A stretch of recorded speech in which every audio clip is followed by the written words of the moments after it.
Ave Maris Stella, Dei Mater alba, atque semper Virgo. We begin in wonder and with the stars. Ave Maris Stella is one of the earliest pieces of music that survives from the Middle Ages, and it is a prayer to the stars as protection for travelers. Even the word planet derives from a Greek word for traveler, and so all of us on Earth are, in a sense, traveling, journeying through the vastness of space around a fiery star. The stars in the sky give travelers direction, and as the heavens move, sun, moon, planets, and stars, they give shape and rhythm to human life in the hours and days and months and seasons. In the tradition of the Middle Ages, music is intimately tied to the stars and the cosmos. And so we begin with the stars and a sense of wonder. As Socrates described 2.5 millennia ago, learning begins in wonder. So as we contemplate the stars and our place in the cosmos, we will set out to understand the fundamental relationship between music and time, and how music evolves in that vast period from the fall of the Roman Empire through the end of the 14th century and beyond. We have a wonderful journey ahead. Let's begin. Hi, everyone. I'm Andrew Lewis, Artistic Director of Bella Voce, and I'll be your guide through a season unlike any other in Bella Voce's history. I'm so proud about what we've created and thrilled to share it with you. When the pandemic hit in March, we were days away from staging what would have been Bella Voce's most ambitious concerts to date. And of course, we were all heartbroken by having to postpone indefinitely those performances. We recognized early on that live performance would not be possible for quite some time, and we knew that the health, safety, and well-being of our artists and audience was a top priority. But what are we to do? We struck upon a solution that immediately gave us clarity and purpose, and which would build on our strengths as an organization and upon what makes you, our audience, so special: the love of discovery. So we're bringing you this season as a music history course, entirely online, as a new way to engage with our artists and our music. You'll have a front row seat to every performance, a rich course that leads you through European music history, an online community, high-quality audio and video, and a chance to explore this music deeply. Our course will lead you from the earliest plain chant and the marvels of the Middle Ages into the refined forms of the Renaissance and on into the flowering of the Baroque. At season's end, we'll visit music of our own time that harkens to this tradition. Please know that we are taking every possible health precaution in our production and recording process. Though we are disappointed we can't be with you, we are so excited to be making music again and sharing it with you in this instructive and meaningful way. And we're grateful that we can employ our dedicated, expert musicians in a time that has become so difficult for the performing arts. Thank you all for your support. Thanks for being here. And I really hope you're going to enjoy the new ways you can engage with us and our music this season. Now, here's Chris. Hi, I'm Chris Ruggles, Executive Director of Bella Voce. This year has been difficult for everyone. It's been very difficult for Bella Voce in recognizing that we would not be able to share the thrill of live performance in a shared space with all of you. But we're proud of this organization and how we've responded to the crisis with courage, imagination, and creativity. And we're excited to share this music history course and truly innovative ways for you to engage with our music and our musicians. Please join us on this journey and be part of the online conversation and community. You know, as Executive Director, I'm usually on the business and administrative side of Bella Voce, but my background is actually in classics, literature, and the humanities. So I'm really happy this season to be playing a role in building a curriculum and creating content for this beautiful course for all of you. I'll be popping up from time to time throughout the course to help give some cultural and historical context to the music history that Andy will be guiding you through. And also from time to time, we'll be bringing in music experts and subject experts and academic experts to help elucidate the story for you even more. You know, we've called this season a musical journey for a reason. Part of it's because it's a true adventure for all of us. We're not usually in the filmmaking business. It's also a journey back in time and through the diverse geography, cultures, and languages of Europe. So we've created maps and timelines to help you navigate that journey. We've also called this season an invitation to explore European music history. And we've done that because with our limited resources and limited time, we can only give you a small taste of this fascinating history. But we hope to spark your imagination and also to give you tools and resources such as our beautiful course booklets so that you can dig deeper on your own. With that said, I'd just like to say some big thank yous. A really big thank you, of course, to our staff, to our amazing creative team, to our board of directors, and to all of our advisors who have worked so hard to bring you this season. A big thank you to our musicians who are the heart and soul of Bella Voce and of this season. A big thank you to our subject experts who have kindly given their time to enrich this course for you. And a big thank you to our donors and our funders who have made this season, like all of our 38 seasons, possible. So thank you all for being here. Thank you for joining us. And I truly hope you're going to enjoy the journey ahead and the story we have to tell. As we begin our exploration of the world of the Middle Ages, it's important to define the Middle Ages. It's a rich and dynamic history stretching out over 1,000 years and diverse in geography, languages, and cultures. For the purposes of this course, we'll be focusing on the medieval period in Western Europe.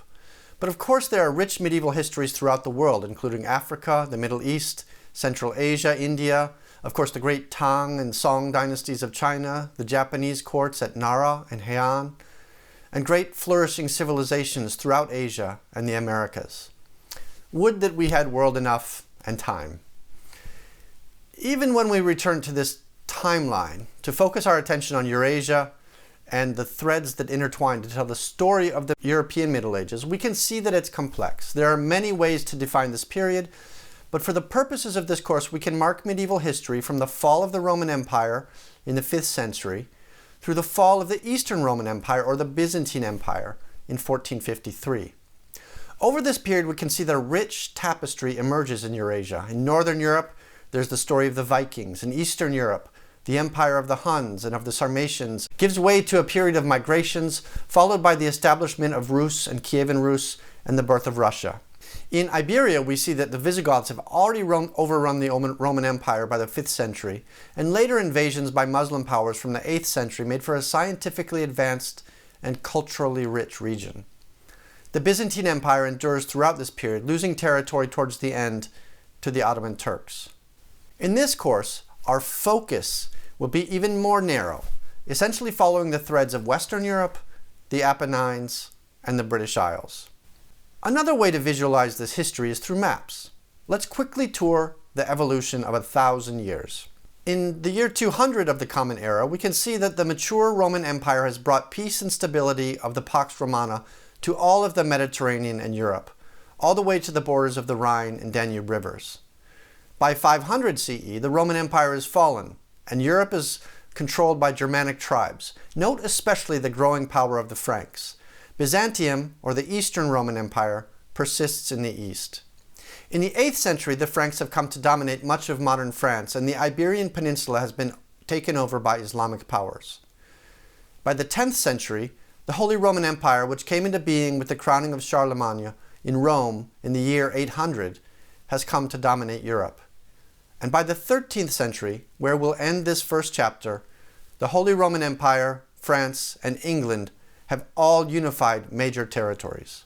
It's important to understand these changing boundaries over time, and for the purposes of this course, like many medieval historians, will occasionally use terms like Spain, Italy, England, or France to denote the modern territories, though in historical perspective, the nation-states did not exist, and these territories and boundaries were in flux. Now, for a musical perspective on the Middle Ages, let's turn to Dr. Margot Fassler, Professor of Music History and Liturgy at Notre Dame and Professor Emerita of Music History at Yale University. The first thing I like to say about the Middle Ages is that no one who lived there knew it.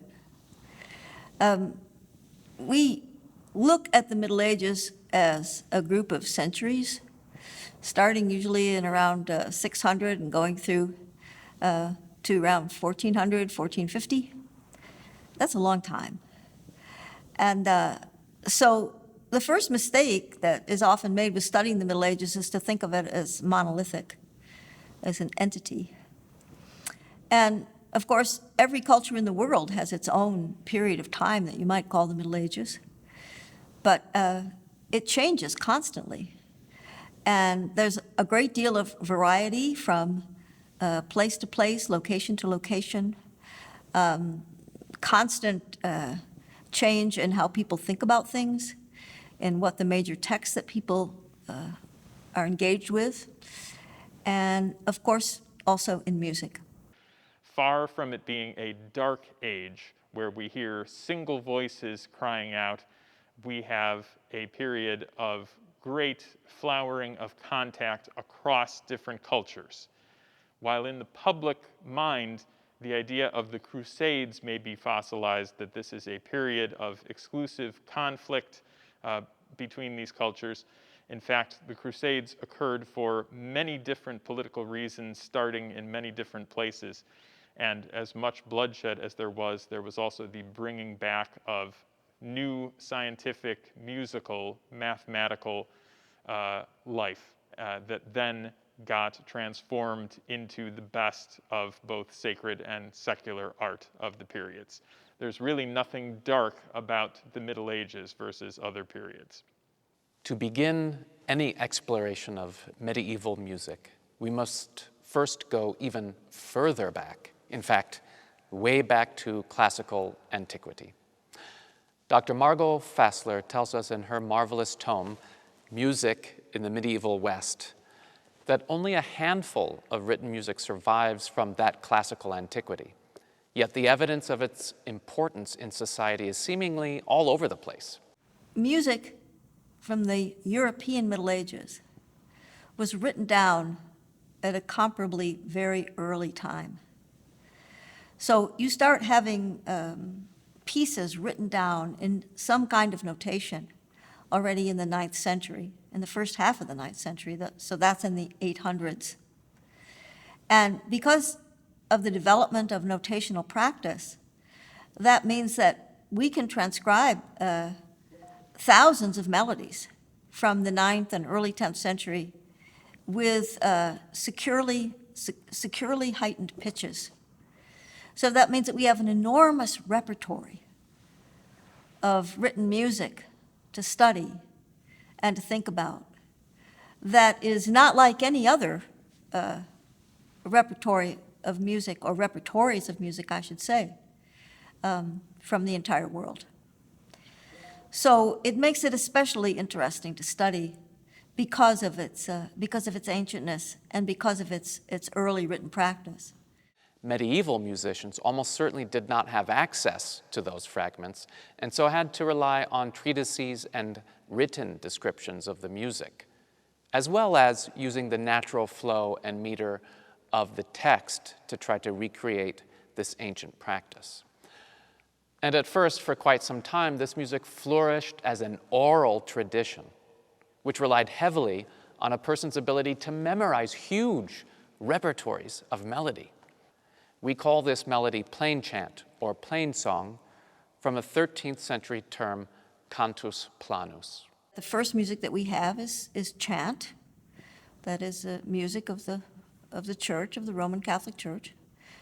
And it was first written down in the 9th century, those are the 800s, and first written down in Northern Europe. So you might want to know how did it work that it was written down?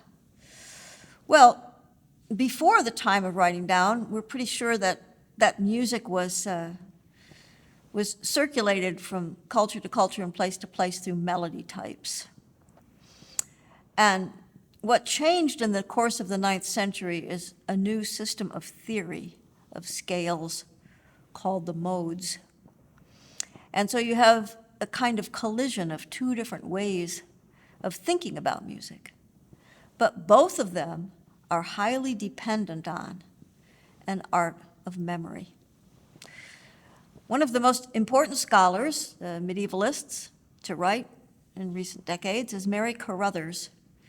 And she's written perhaps more than any other scholar on this medieval art of memory and how it works, and how it is that that people were able to have such vast quantities of material stored in their minds through memory trees, through different ways of writing, not writing, but remembering things of all different sorts.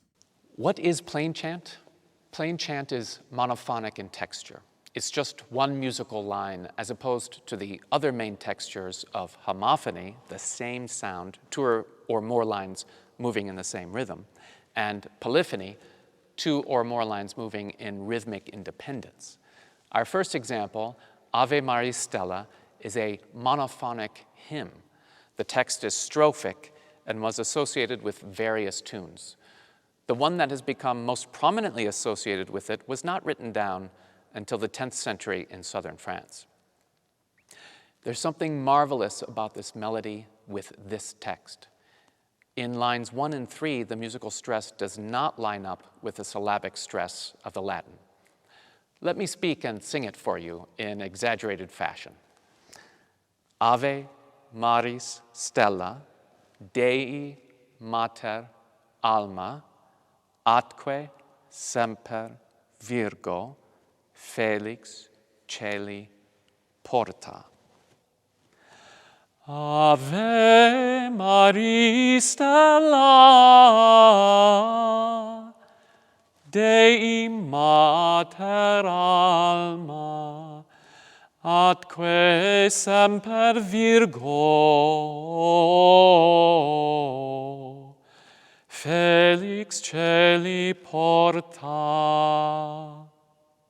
By the way, I'm reading this from the neumes, not modern-day notation, and the melody you heard me sing is slightly different from what you're about to hear. These differences arise based on how any single scribe might have remembered it. Let's listen now to a more suave performance of this hymn by members of Bella Voce. And let's see if you can hear those slight differences in the melody. Ave Maris Stella, Dei Mater Alma, atque semper Virgo, Felix Celi Porta. Simen Sirid Ave, Gabrielis ore, funda nos in pace, mitans nomen Eve. Solve vinclareis, profellim mentetis, mala nostra pelle, bona cincta posse. Monstrate se matrem, si mater te pretzem, qui pro nobis magis, dilites etis. Amen.